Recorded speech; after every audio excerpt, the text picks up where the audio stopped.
It appears Republicans in Georgia are at it again, this time purging 300,000 voters from the rolls. So now Georgia, of course, is no stranger to voter suppression. So let me give you the details here. This is Republican Secretary of State Brad Raffensperger recently wanted to purge inactive voter rolls, right? So purge the people that have not been involved in some of the most recent elections, get them off the voter rolls. Now, a federal judge had approved that on Monday night. So now here's the thing. When you think about that, right, it kind of doesn't make a lot of sense. I mean, you might think originally, oh, no, purge voters who are inactive. Who cares, right? Whatever. Okay, but why? Why would you get purged and then lose your ability to cast a ballot without having to re-register and go through all that stuff for not voting consistently? So, like, for example, I mean, what if you couldn't vote? What if you were busy? What if you had to work? What if you had school? What if your car broke down? What if all these different situations that would prevent somebody from going to vote? Or in some cases, or a lot of cases, they think, well, there's just nobody there that represents me this time. And so why should they get purged from that and have to go through all this extra stuff in order to get their right to vote back, when it should be, of course, like I said, a right?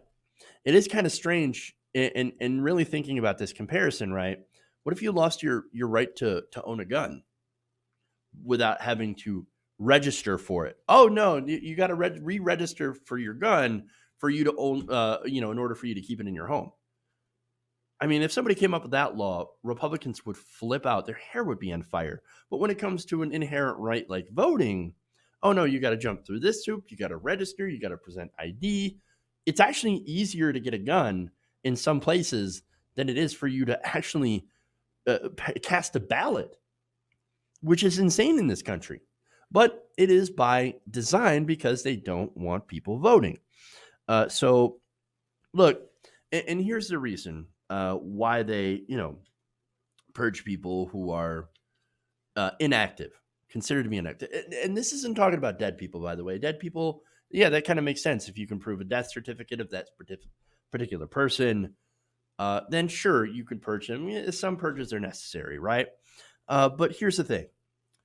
The reason they're going after inactive voters is because, and this is Republicans, it's not their base.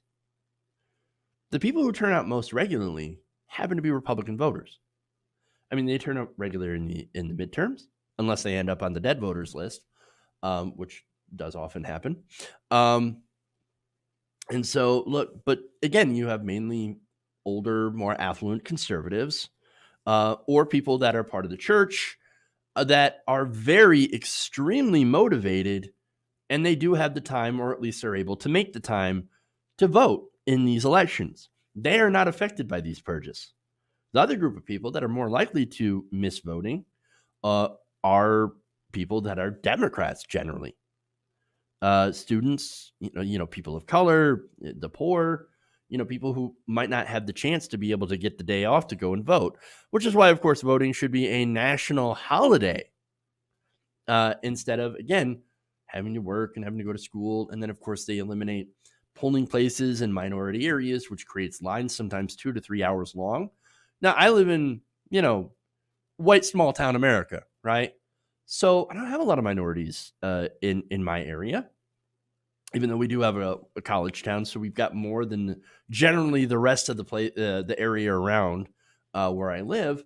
It's a little bit more diverse here because of the college, but still, you don't see the kinds of lines that you do in more in more minority areas, because generally most of the voters tend to look like me, but vote in a different way, tend to vote more conservative.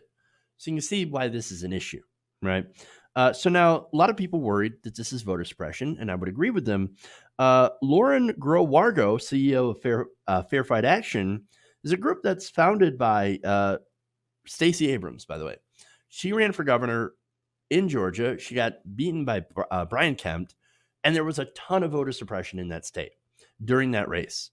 I think Brian Kemp stole that election through that voter suppression effort. So in response, and I like this, she said, "Oh yeah, here's what we're going to do.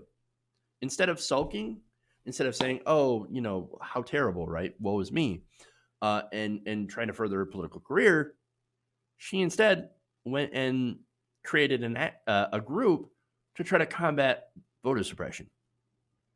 I love it. That's what we should do. So now let me go to a quote from Grow Wargo here. Georgians should not lose their right to vote simply because they have not expressed that right in recent elections. And Georgia's practice of removing voters who have declined to participate in recent elections violates the U.S. Constitution. Verified Action also filed a lawsuit on Monday calling on the court to step in and stop the illegal purge.